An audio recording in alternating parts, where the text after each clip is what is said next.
खबरता तक के छात्र दर्शकों, विगत दिन आपने हिंदी पाठमाला के व्याकरण खंड के अंतर्गत शब्दों के विशेष भंडार को लेकर पढ़ाई की थी। उस पाठ में आपको पर्यायवाची शब्द, श्रुतिसम भिन्नार्थक शब्द, विलोम शब्द, एक अनेक शब्दों के लिए एक शब्द, योजक शब्द आदि की जानकारी दी गई थी। आज के इस पाठ में आप मुहावरे और लोकोक्तियों का अध्ययन करेंगे। अब तक पढ़ाए गए पाठ में सब जब भी जिस रूप में सामने आया वह अपने ही अर्थों में सामने आता रहा, सिवाय समास के अध्ययन के अंतर्गत आने वाले बहुव्रीहि समास को छोड़कर, जहाँ शब्दों का समूह अपना एक विशेष अर्थ धारण करता था।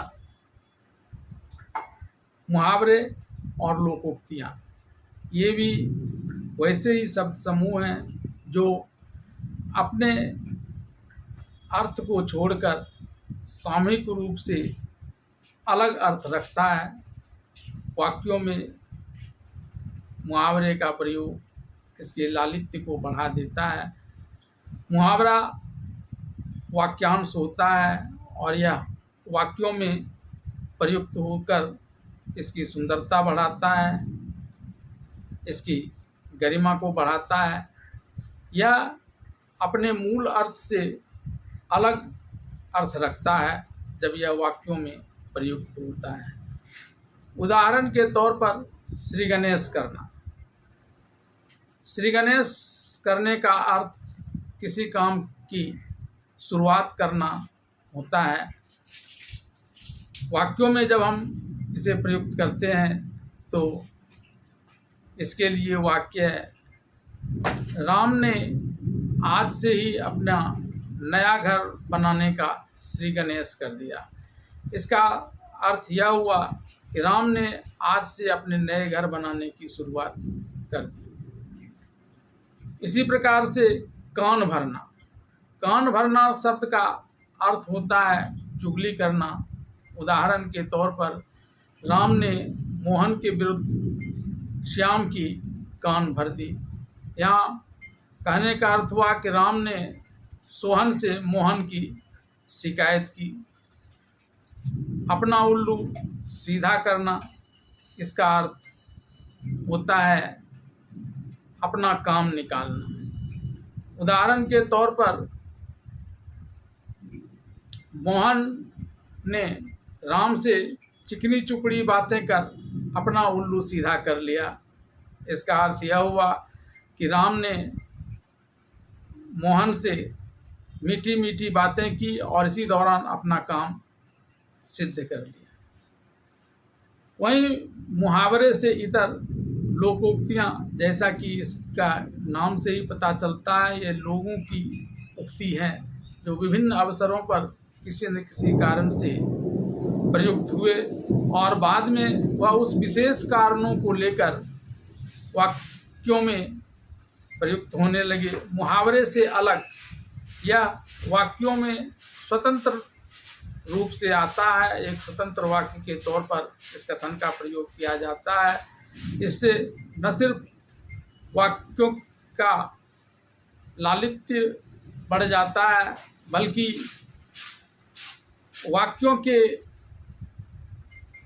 अर्थ भी गंभीर हो जाते हैं। उदाहरण के तौर पर अंधों में काना राजा।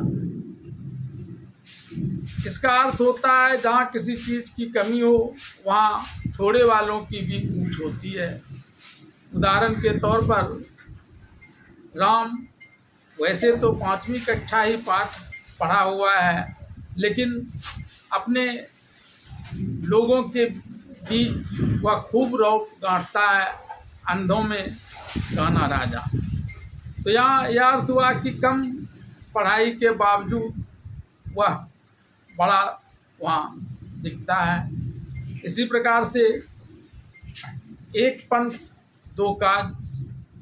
मैं आज बाजार जा रहा हूँ और वहाँ जाकर मैं अपना कार्यालय का काम भी करता आऊँगा।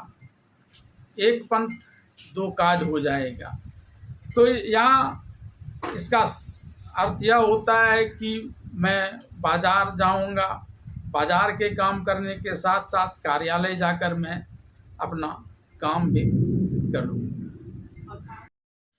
इसी प्रकार से आग लगने पर कुआं खोदने का अर्थ होता है कि वक्त से पहले तैयारी नहीं करना। उदाहरण के तौर पर उसने वर्ष भर पढ़ाई नहीं की और अब जब इम्तिहान सर पर आ गया है तब बाजार में किताब खरीदने गया है। आग लगने पर कुआं खोदने वाली बात है। इसी प्रकार लोकोक्ति के कुछ अन्य उदाहरणों में से ऊंची दुकान फीकी पकवान। मैं तो उस दुकान में अच्छी मिठाई लेने के उद्देश्य से गया था, लेकिन वहाँ तो मिठाई के नाम पर चंद मिठाई के अलावा कुछ था ही नहीं। ऊंची दुकान फीकी पकवान। तो छात्रों, आज के पाठ में इतना ही। अगले पाठ को लेकर हम फिर मिलेंगे। तब तक के लिए खुश रहिए, पढ़ते रहिए।